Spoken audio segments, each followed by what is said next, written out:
ప్రభునందు ప్రియమైన దేవుని వారలారా, దేవుడు మనకిచ్చిన గొప్ప సమయాన్ని బట్టి ఈ ఉదయకాల సమయంలో పరలోకమందున్న పరమ తండ్రి అయిన దేవుడు నన్ను ప్రేమించి నాకు ఇచ్చిన ఆయుష్ను బట్టి, ఆరోగ్యాన్ని బట్టి, ఈ గొప్ప సమయాన్ని బట్టి నా పరలోకమందున్న నా తండ్రి అయిన దేవునికి నా యొక్క హృదయపూర్వక కృతజ్ఞతాస్తుతులు, స్తోత్రాలు చెల్లిస్తున్నాను. ప్రభునందు ప్రియమైన దేవుని వారలారా, మరి గత ముందు దినాన్ని పౌలు గారి ప్రసంగంలోని ఒక అద్భుతమైన పాటల గురించి మనం వింటున్నాం. పౌలు నేర్పుతున్న పాఠాలు నేటి క్రైస్తవులకు గుణపాఠాల అనే విషయాన్ని ఎఫెసీయులకు రాసిన పత్రిక 4వ అధ్యాయము 1-2 వచనాల్లో నిన్న 1వ వచనంలో ఒక చిన్న పాయింట్ మనకి అయ్యింది.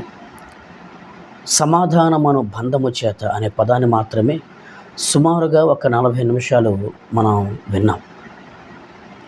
సమాధానం అంటే ఏంటి, సమాధానము అంటే ఎవరు, మరి ఆ సమాధాన బంధం ఎలా ఉంది, ఆ బంధం ఎలా అనుబంధముగా బలాప్రతమయ్యింది, ఎలా ఆ బంధం మనకి ఈరోజు నేటికి కూడా భరోసాగా నిలబడింది అనేది మనం నిన్న విన్నాం. దేవుడు తన స్వరక్తమిచ్చి సంపాదించిన తన సంఘం అనే బైబిల్లో రాయబడిన మాట ప్రకారం యేసుక్రీస్తు వారు తన స్వరక్తం ఇచ్చారు కనుక ఆ రక్తము వలన నేటి క్రైస్తవ విశ్వాసులందరికీ కూడా ఒక అద్భుతమైన బంధము అనేది ఏర్పడింది. అదే క్రీస్తు యేసువారు కానీ ఒకవేళ రక్తం చిందించకపోతే, రక్తము ఒలికించకపోతే, తన రుధిరధారలు పాపులమైన మన కొరకు కార్చకపోతే ఆ బంధం అనేది ఆత్మ సంబంధమైన రక్త సంబంధం అంటారు దాన్ని. శరీర సంబంధమైన రక్త సంబంధానికి అంత వాల్యూ, అంత విలువ అయితే ఆత్మ సంబంధమైన రక్తబంధము మనది ఈరోజు క్రైస్తవులది. కనుక ప్రభునందు ప్రియమైన దేవుని వారలారా, ఆ బంధములోని ఒక అద్భుతమైన అనుబంధం ఏంటో మనం నిన్న చక్కగా స్పష్టంగా ఒక 40 నిమిషాలు నేర్చుకోవడం జరిగింది.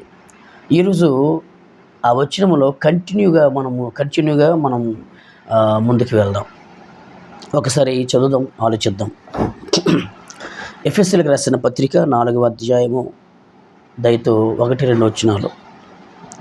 కాబట్టి సంఘముగా ఉన్న మీరు సమాధానమను బంధము చేత, అది నిన్న అయిపోయింది.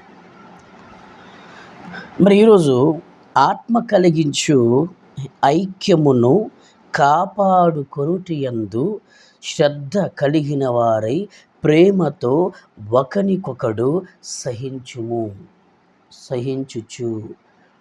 అని బైబిల్లో ఉంది.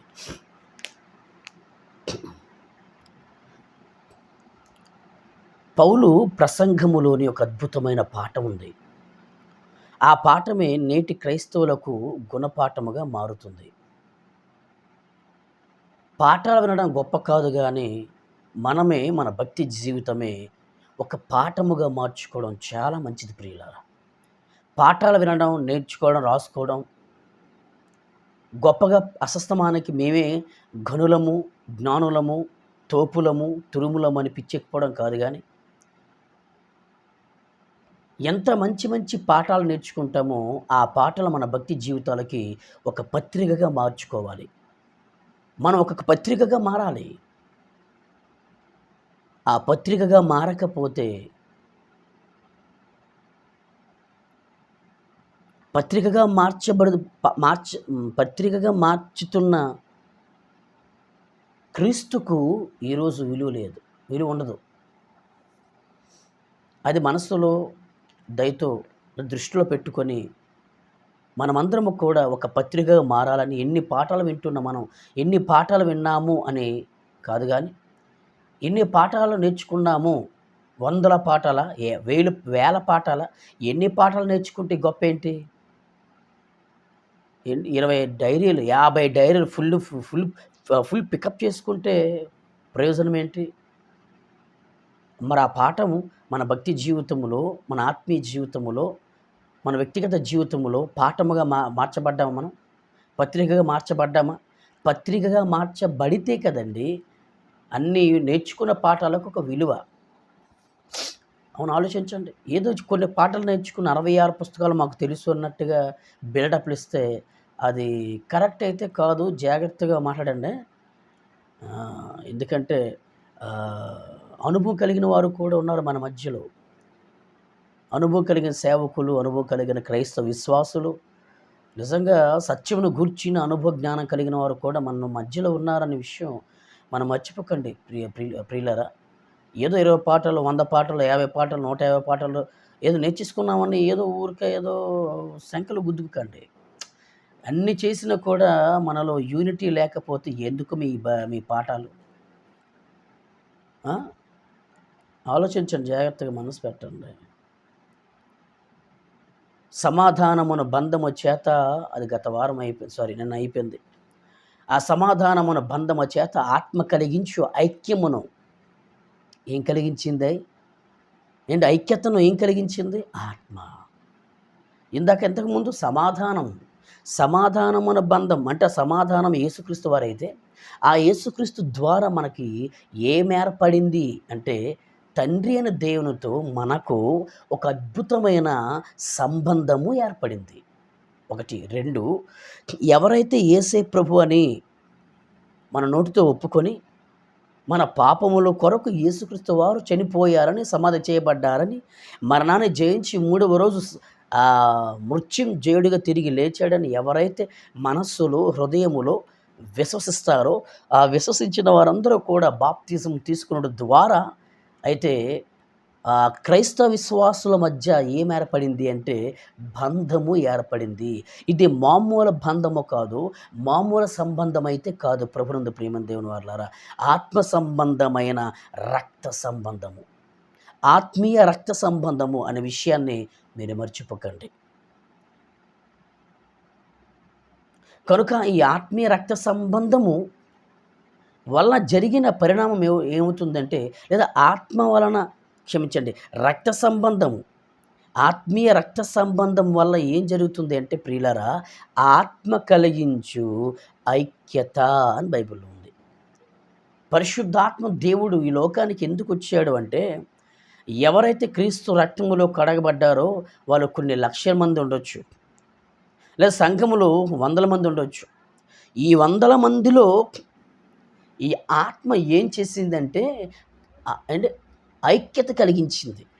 ఈ యొక్క స్పిరిట్ అనేది, హోలీ స్పిరిట్ అనేది విశ్వాసుల మధ్య,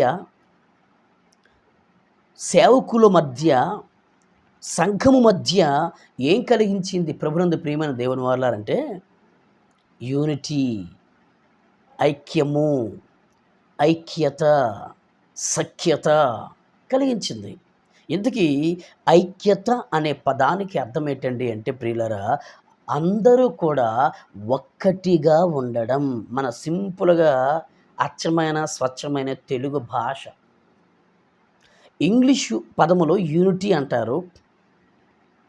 దాన్ని కాస్త తర్జుమా చేసి స్పష్టంగా మనం మాట్లాడితే అందరూ కూడా ఒక్కటిగా ఉండుట అని అర్థం. దాని ఇంకా లోతుల్లోనికి వెళ్తే అందరూ కలిసి ఉండుట అని అర్థం. అందరూ ఇప్పుడు ఒక్కటిగా ఉంటున్నారా అని ప్రశ్నించుకుంటే వారి మధ్య వైషమ్యాలు ఏర్పడిపోయేవి, తారతమ్యాలు ఏర్పడిపోయేవి, భేదాలు ఏర్పడిపోయేవి. నేను గొప్ప అంటే నేను గొప్ప, నేను గొప్ప అంటే నేను గొప్ప. ఎవరికి కావాలరా మీకు గొప్ప? ఎవరు గొప్పోడు కాదు ప్రపంచంలో, మర్చిపోకండి. ఒంటు లేదని వెటకారాలు ఉంటే వాక్యం స్పష్టంగా చదివేసి జాగ్రత్త. ఇంకా వెటకారం ఎక్కువైపోతే ఉపవాసం ఉండి కడుపు మార్చండి. ఒంట్లో ఉన్న క్రొవ్వు, కొలెస్ట్రాల్ కరిగించుకోండి. నేను గొప్ప, నేను గొప్ప, నేను గొప్ప అని పిచ్చెక్కిపోకండి. నా వరకు వస్తే మాత్రం మరి ఒప్పేది లేదు. సమాజం చూస్తున్నాను కదా, నేను చుట్టూ ఉన్న చాలామంది చూస్తున్నాను కదండి. తగ్గించుకునే మనస్సు లేదు, ఓర్చుకునే మనస్సు లేదు, లోబడే మనస్సు లేదు, ప్రేమించే మనస్సు లేదు, క్షమించే మనస్సు లేదు. ఆదరించే మనసు లేదు. గర్వాంధులుగా, గర్విష్ఠులుగా, అతిశయ అతియ అతిశయానికి వెళ్ళిపోతున్నారండి. ఎందుకు గాని చచ్చిపోతే ఏం పట్టుకెళ్ళిపోతామండి? పగలని, కక్షలని, ఏంటండి ఇది? యేసు రక్తములో కడగబడ్డాం. ఓకే. ఆ యేసు రక్తములో కడగబడిన వారు పరిశుద్ధాత్మ కలిగించు ఐక్యత, అందరూ ఒకటిగా ఉండాలి. అందరూ ఒకే భావం కలిగి ఉండాలి. అందరూ ఒకే విశ్వాసం కలిగి ఉండాలి. అందరూ ఒకే ప్రేమతత్వం కలిగి ఉండాలి. అందరూ కూడా ఒకే మానవత్వం కలిగి, దైవత్వం కలిగి, దైవత్వపు లక్షణాలు కలిగి ఉండాలని బైబిల్ అంత స్పష్టంగా బల్లగుద్ది ప్రసంగం చేస్తుంటే, ఈరోజు 2 మాటలు నేర్చుకున్నోళ్ళు కూడా ఎందుకు పెచ్చిరిగిపోతున్నారో అర్థం అవ్వట్లేదండి. తొందర టెన్షన్ నేను చెప్పేయాలి. చెప్పు, వెరీ గుడ్, చెప్పు. కానీ 10 మంది చేత చెప్పించుకునే వారు ఉండకండి. ఏమండి, ఆలోచించండి. కొంతమంది మీరు ప్రక్కన ఉన్నారు కదండి, ఎంతో కొంత అనుభవం కలిగిన ఉన్నారు కదా, వాళ్ళు మాట్లాడుతున్నప్పుడు సైలెంట్గా ఉంటే బెటర్. వారికున్న అనుభవాన్ని గురించి మాట్లాడుతున్నప్పుడు వినండి, నేర్చుకోండి, తప్పేం కాదు. అందరూ ఒకటిగా ఉండడానికి ప్రయత్నం చేయండి. మాటలో ఒకటిగా ఉండండి, వ్యక్తిత్వంలో ఒకటిగా ఉండండి, ఆత్మీయతలో ఒకటిగా ఉండండి, అదే సఖ్యత కలిగి ఉండండి, ఐక్యత కలిగి ఉండండి. అంతేగాని ఏంటండి అసలు వైషమ్యాలు పెరిగిపోతున్నాయి ఈ మధ్య బాగా. జాగ్రత్త, చాలా జాగ్రత్త, నష్టపోయేది మనమే. ఆలోచించండి జాగ్రత్తగా. కనుక ప్రభువునందు ప్రియమైన దేవుని వారలారా, పౌలు గారు క్రైస్తవులకు అద్భుతమైన ఆత్మీయ పాఠాలు నేర్పిస్తుంటే, ఈరోజు ఆత్మీయ పాఠాలు మన వ్యక్తిగత జీవితానికి, భక్తి జీవితానికి, సేవా పరిచయ జీవితానికి గుణపాఠాలు. ఒక్కొక్క వాక్యం. ఎదిగిన కొలిది తగ్గించుకునేవారు ఉండండి, మర్చిపోకండి. ఎదిగిన కొలిది ఒదిగేవారు ఉండండి. ఎన్ని పాఠాలైతే నేర్చుకుంటున్నాం అంత పాఠంగా మనం మారాలి. సంఘానికి ఒక ఎగ్జాంపుల్గా ఉండాలి, కుటుంబానికి ఒక మాదిరిగా ఉండాలి, సమాజానికి ఒక మాదిరిగా ఉండాలి, బంధువుల దగ్గర ఒక మాదిరిగా ఉండాలి. మనం చూడగానే మనం ఒక ఇన్స్పైర్గా ఉండాలి తప్ప, మనం మనకున్న గాబరా బట్టి,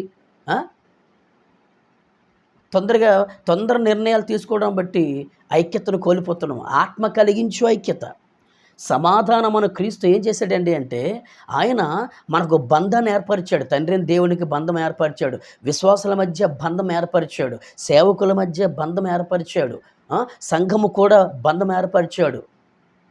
ఆయన ఏర్పరిచిన తర్వాత మళ్ళీ పరిశుద్ధాత్మ దేవుడు ఏం చేశాడండి అంటే, ఆత్మ కలిగించు ఐక్యము. ఆయన ఏం కలిగించాడు మన మధ్య అంటే, ఐక్యత కలిగి ఉండండి అని నేర్పించాడు. సఖ్యత కలిగి ఉండండి, యూనిటీగా ఉండండి. అన్ని విషయాల్లో, కష్టాలలో, బాధలలో, సమస్యలలో, దేవుడి పని చేసే విషయంలో, దేవుని ఆరాధించే విషయంలో, దేవుని మహిమపరిచే విషయంలో, దేవుని ఘనపరిచే విషయంలో, దేవుని సమాజానికి చూపించే విషయంలో, క్రైస్తవుల మధ్య క్రీస్తుని ఎలా చూపించాలో ఆ విషయంలో అందరూ ఒకటిగా ఉండండి, సఖ్యత కలిగి ఉండండి, యూనిటీగా ఉండండి, ఒకటిగా ఉండండి అని పరిశుద్ధాత్ముడు ఐక్యతను నేర్పిస్తున్నాడు, ఐక్యతను కలిగించాడు. నిజం ప్రభువునందు ప్రియమైన దేవుని వారలారా. ఇప్పుడు మరి ఆ ఐక్యత ఉందా మన మధ్యలో? ఆ సఖ్యత ఉందా క్రైస్తవుల మధ్యలో? ఆ యూనిటీ ఉందండి? మాటలలో సఖ్యత ఉండాలి. మాట ఇచ్చామంటే మాట మీద నిలబడే విషయంలో ఐక్యత ఉండాలి ప్రియులారా. ఒకటిగా ఉండాలి మనం. మాట ఇచ్చి తప్పిపోవడం కాదు. బాగా అలవాటు అయిపోయింది నేటి క్రైస్తవులకు. మాటలో ఐక్యత. మనమందరము కూడా దేవుడు పనిలో ఐక్యత. ఎందుకంటే ఆత్మ కలిగించింది ఐక్యత, మనకి ఆత్మ కలిగించింది. మరి కీర్తన 100 ప్రతి సంవత్సరం కూడా అదే చదువుతాం మనం, రోజుకి అదే టచ్ చేసుకుంటాం మనం. 133 ఏముందండి ఐక్యత గురించి? సహోదరులు, ఐక్యత కలిగి ఉండుట ఎంత మేలు, ఎంత మనోహరము అని బైబిల్లో ఉంది. అహరోను ఆలోచించండి, గడ్డం మీద నుండి ఆయన చొక్కా అంచుల మీదకి దిగజారినంత వరకు ఐక్యతనంటే ఈరోజు కొంతమంది ఎంత దిగజారినా కూడా వీలు లేకుండా పోతుంది. కొంతమంది ఆ! భక్తిహీనుల విషయంలో. కొంతమంది దిగజారిపోతున్నారండి. ఐక్యత విషయంలో, ప్రేమించే విషయంలో, ఆ! లోబడే విషయంలో, తగ్గించుకునే విషయంలో దిగజారిపోతున్నారు కొంతమంది. అయినా కూడా కనీసం విలువ ఇవ్వాలి కదండీ! అయ్యో! ఈ నిజంగా ఇంత సేవ చేసిన ఈయన, ఇంత ప్రభువుని నమ్ముకొని ఇన్ని సంవత్సరాల అనుభవం కలిగిన ఈ క్రైస్తవ విశ్వాసి ఇంతగా దిగజారిపోతున్నాడు పాపం. అయ్యో! కనీసం ఆ మనసు ఉండాలి కదా మరి. ఏదండి ఆ మనసు? ఆ! ప్రేమించే మనసు అదే అందుకే అన్నాను ప్రేమించే మనసు లేనప్పుడు ఇవన్నీ ఎలాగో మనకు అర్థమవుతాయండి. ఆత్మ కలిగించు ఐక్యము అని బైబిల్‌లో అంత స్పష్టంగా దేవుడు రాస్తే, మరి ఆత్మ కలిగించు ఐక్యమును ఉందా? ఐక్యత ఉందా ఈరోజు మనకి? ఆలోచించండి పోనీ. ఎక్కడ లేదండి. ఎవరి మధ్య లేదండి. మీకు తెలిసేటండి, మీరు చూస్తున్నారేటండి అని డంబపు మాటలు పలికేవారు ఎక్కువ. జాగ్రత్త. మీ మధ్య నటులున్నారు. నిన్న చెప్పాను. తేనె పూసిన కత్తులు, గుండెను తీసిన బంటులు, యాక్టర్స్ ఉన్నారు మీ చుట్టూ. జాగ్రత్త బిడ్డ. జాగ్రత్త సంఘమా. చిన్నోడినైనా నాకున్న ఎక్స్‌పీరియన్స్ బాగా ఉంది. నీతోనే ఉంటారు. నీతోనే మాట్లాడతారు. నీ వెనక నీకే వెన్నుపోటు పొడిచేవారున్నారు. జాగ్రత్త. అన్నా అంటారు, అక్క అంటారు, అయ్యా అంటారు, అమ్మ అంటారు. అవసరమైతే ప్రాణాలు కూడా తీసేవారున్నారండి. ఆ విషయంలో ఐక్యత ఉంది. కానీ ఆదరించే విషయంలో, సమస్యలకు పరిష్కారం ఇచ్చే విషయంలో, తండ్రి మనస్సును సంతోషపరిచే విషయంలో, క్రీస్తు యొక్క ప్రాణత్యాగాన్ని, బలియాగాన్ని సమాజానికి చూపించే విషయంలో లేదు ఈరోజు ఐక్యత ప్రియులారా. ఆత్మ కలిగించు ఐక్యత అండి. ఆత్మ కలిగించింది ఐక్యత సంఘం మధ్య. అందుకే మొదటి శతాబ్ద కాలంలో బైబిల్‌లో అపోస్తుల కార్యములు 4వ అధ్యాయంలో ఏముందనుకున్నారండి? చూడండి పోనీ. వాళ్ళ మధ్య పరిశుద్ధాత్మ దేవుడు కలిగించు ఐక్యత చూడండి ఒక్కసారి. అపోస్తుల కార్యములు 4వ అధ్యాయము వచనం ప్రియులారా 31 చూడండి ఒకసారి 31. విశ్వసించిన వారందరూ యేసే దేవుని కుమారుడు. యేసుక్రీస్తు ద్వారా ఈరోజు మాకు పాపక్షమాపణని విశ్వసించిన వారందరూ ఏక హృదయము. 2 ఏకాత్మయు. చూసారండి? ఒకే హృదయం, ఒకే మనస్సు, నెక్స్ట్ ఒకే ఆత్మ. ఇందులో ఏముంది తెలుసా? ఐక్యత, యూనిటీ, సఖ్యత. వారికి ఉందండి ఐక్యత. వారి మధ్య విభేదాలు లేవు. నేను గొప్ప, నువ్వు గొప్ప, నేను తోప, నువ్వు తోప, నేను తురుమా, నువ్వు తురుమా. ఎవడికి కావాలి తోపులు? తోపు తురుము కాదు క్రైస్తవ్యం అంటే. క్రైస్తవ్యం అంటే ప్రేమ. క్రైస్తవ్యం అంటే ఐక్యత. క్రైస్తవ్యము అంటే ప్రియులారా ప్రాణాలు పెట్టడం, ప్రేమించి ప్రాణం పెట్టడం. That is real Christianity. అంతేగాని ఎక్కువ ఇది వచ్చిందండి. కొంత వాక్యం నేర్చుకోవడం, నేను తోపుండ్రా, తురుమునురా, పిస్తా. ఎవడికి కావాలండి సిమెంట్ బస్తా? మేము కూడా 18 సంవత్సరాల సేవలో ఉన్నామండి. చిన్న వయసు అండి, చిన్న సేవకుడండి. తోపు, తురుము, మేసాలు తిప్పడాలు, తొడకొట్టడాలు, జబ్బ చేర్చడాలు. No no no no no. ఇది కాదు ఐక్యత అంటే, ప్రేమ అంటే. మీరు ఆలోచించండి. తప్పు అయితే నాకు ఫోన్ చేయండి, మాట్లాడతాను నేను. సమాధానమున బంధము చేత క్రీస్తు యేసు ద్వారా బంధం ఏర్పడితే, క్రీస్తు తర్వాత పరిశుద్ధాత్మ దేవుడు మొదటి శతాబ్ద కాలంలో పెంతెకొస్తు పండుగ దినమున వచ్చిన ఆయన ఏం చేశారు తెలుసా? ఇదిగోండి, ఆదిమ సంఘ విశ్వాసుల క్రైస్తవ్య మధ్య, ఆ సంఘం మధ్య ఏక హృదయము, ఏకాత్మ కలిగించాడు మహానుభావుడు. అంటే అర్థమని తెలుసా? ఒక్కటిగా ఉన్నాడు. ఒక్కటిగా ఉంటూ మళ్ళీ అందులో పొలడెట్టుకోవడాలు. అవునా? ఒక్కటిగా ఉంటే అందులో పొలాలు రేపుకోవడాలు. ఒక్కటిగా ఉంటూ వారి మధ్య వారికి నెపాలు. ఒకటిగా ఉంటూ కొండేలు. ఒకటిగా ఉంటూ అవునా? ఇచ్చుకప్పు మాటలు ఎవడరా చెప్పుడు ఇవ్వేటండి క్రైస్తవ్యం అంటే అసలు అసలు ఆలోచించండి జాగ్రత్తగా. ఎందుకే ఒకటిగా ఉంటే ఇవన్నీ ఎందుకండి మనకి? ఒక్కటిగా ఉన్నామంటే నిజంగా పరిశుద్ధాత్మ ఉన్నాడని భయం ఉందా మనకు అసలు? ఆ పరిశుద్ధాత్మ దేవుడితో ప్రతి దినం కూడా అన్యోన్య సహవాసం చెయ్యాలి అనే ఆలోచన ఉందా మనకి? పరిశుద్ధాత్మ దేవుడితో అన్యోన్య సహవాసం చేసిన వాడు ప్రభునందు ప్రియమైన దేవుని వారలారా, నేను చెప్తున్నాను నాకున్న అనుభవాన్ని బట్టి, నా వాడి మరణ పర్యంతం వరకు కూడా ప్రేమ కలిగిన విషయంలో ఒక్కటిగా ఉంటాడు. లోబడి విషయంలో, తగ్గించుకునే విషయంలో, ఏండి దేవుని పని చేసే విషయంలో, తర్వాత సహోదరులతో కలిసి ఉండే విషయంలో నిజంగా ఒక్కటిగా ఉంటాడు. మీరు నమ్మండి. మరి ఇక్కడ ఏముంది? ఆత్మ కలిగించు ఐక్యత. ఆత్మకి ఏం కలిగిస్తుంది? ఐక్యత కలిగిస్తుంది. మరి దైవాత్మ ఏం కలిగిస్తుంది? వేరుండాలని నేర్పిస్తుంది. ఆలోచించండి ప్రభునందు ప్రియమైన దేవుని వారలారా. ఆలోచించండి జాగ్రత్తగా.